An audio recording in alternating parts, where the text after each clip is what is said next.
श्रीराम समर्थ. कर्म मार्गाने जात असता नामाची अत्यंत गरज आहे. परमार्थ साधण्यासाठी मोठी उदार वृत्ती आवश्यक आहे. थोर मनाच्या माणसालाच परमार्थ साधतो. जो पंत असेल तोच संत बनेल.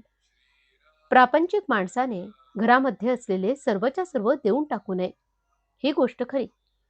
पण प्रसंग आला तर सर्व देण्याची मनाची तयारी पाहिजे, हेही खरे. खरोखर भगवंताला सर्व देण्यापेक्षा स्व द्यायला शिका.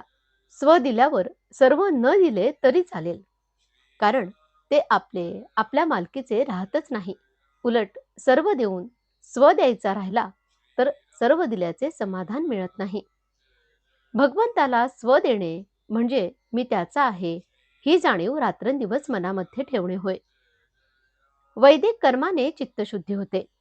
म्हणून ज्या भगवंताची प्राप्ती व्हावी म्हणून चित्तशुद्धी करावयाची, त्या भगवंताचे अधिष्ठान जर वैदिक कर्मांना नसेल तर कर्म मार्गाचे पर्यवसान कर्मठपणामध्ये होते.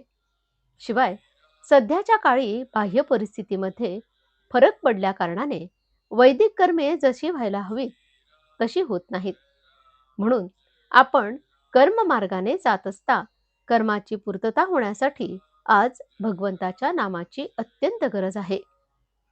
कर्ममार्ग मनापासून करणाऱ्या माणसांमध्ये नुसते कर्म करणे हेच सर्वस्व आहे, अशी जी कर्मठपणाची भावना उत्पन्न होते, त्याबद्दल माझा आक्षेप आहे. एरवी कर्ममार्गी माणसाच्या शिस्तीबद्दल आणि संयमाबद्दल मला आदरच आहे. एक राम नाम घेतले म्हणजे सर्व धर्मबंधने माफ होतात, हा समज खरा नाही. परंतु कर्माने चित्तशुद्धी होत असताना नामाने भगवंताच्या अस्तित्वाची जाणीव जागृत राहते.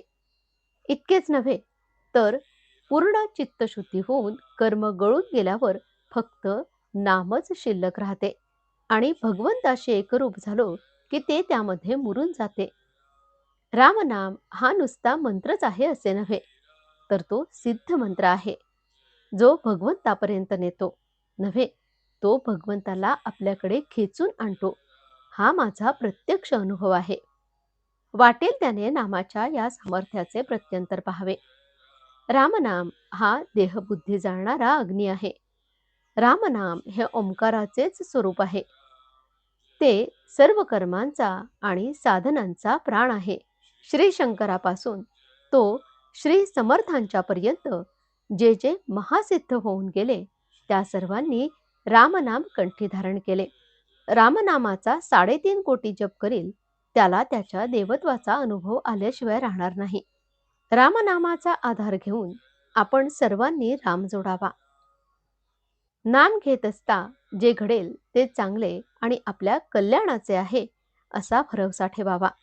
आजचे बोधवचन: नामाकरता नाम घ्या की त्यात राम आहेच, हे नक्की कळेल.